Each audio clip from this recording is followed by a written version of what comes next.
Is Ibrahim Traoré a threat or a visionary? Is he a danger to the world order, or a beacon for a new one? Is Ibrahim Traoré an unpredictable rebel, unsettling decades of global diplomacy?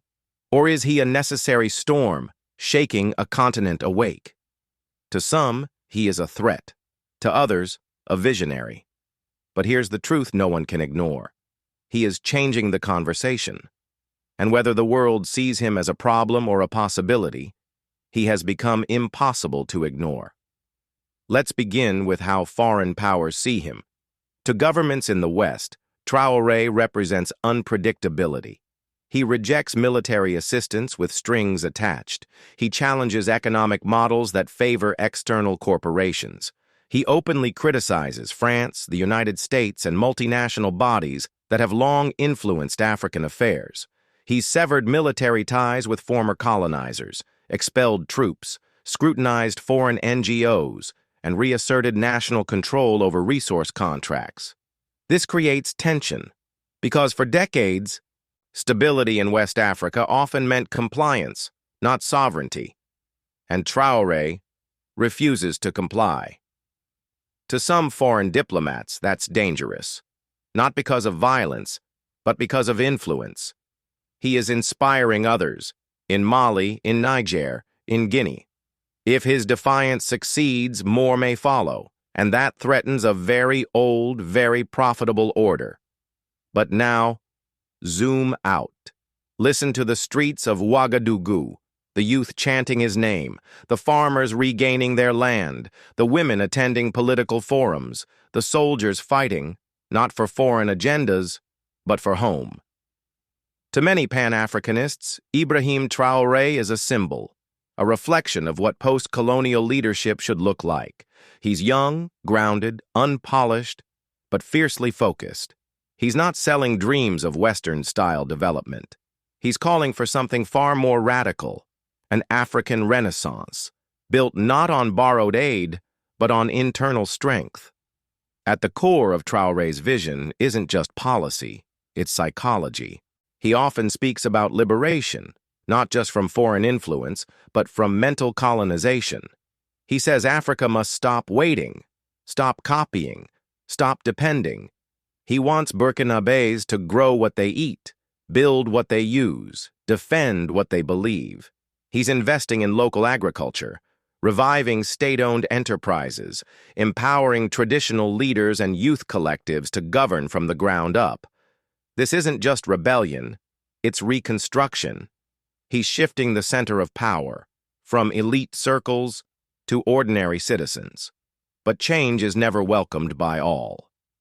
Inside his country, there are critics, civil servants, business elites, opposition politicians, who question his pace and process. Outside, there are whispers of isolationism, radicalism, even authoritarianism. There have been reported assassination attempts, economic sabotage, disinformation campaigns, and yet he persists.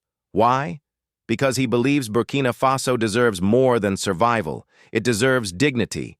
He once said, "African leaders must stop being afraid." And he's living those words. One of Traoré's boldest moves has been forging regional solidarity. Alongside Mali and Niger, he's helping form what some now call the Sahel Resistance Bloc. Together, these nations are working to combat terrorism without foreign military bases. They are sharing intelligence, coordinating patrols, supporting each other's sovereignty. They've created a joint military framework, discussed launching a shared currency, and proposed Pan-African educational reforms that reclaim historical narratives. This alliance, if it holds, could become a countermodel to Western-dominated unions. And for many Africans, that's visionary. For others, threatening. Because unity breeds power. And power, in Africa's hands, unsettles those who've long controlled the game. It's too early to say how Traoré's story ends.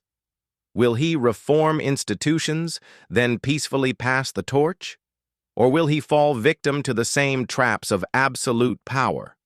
Will his experiment fail under pressure, or light a path for a generation? We don't know. But one thing is already clear. He has sparked something. In the minds of youth, in the halls of power, in the dusty courtyards of rural villages, people are asking different questions, demanding different answers. That alone is revolutionary. So, is Ibrahim Traoré a threat? Yes, to corruption, dependency, and neo-colonial control. Is he a visionary? Yes, for millions who see in him a future that looks like them. He might not be perfect, but he's no puppet.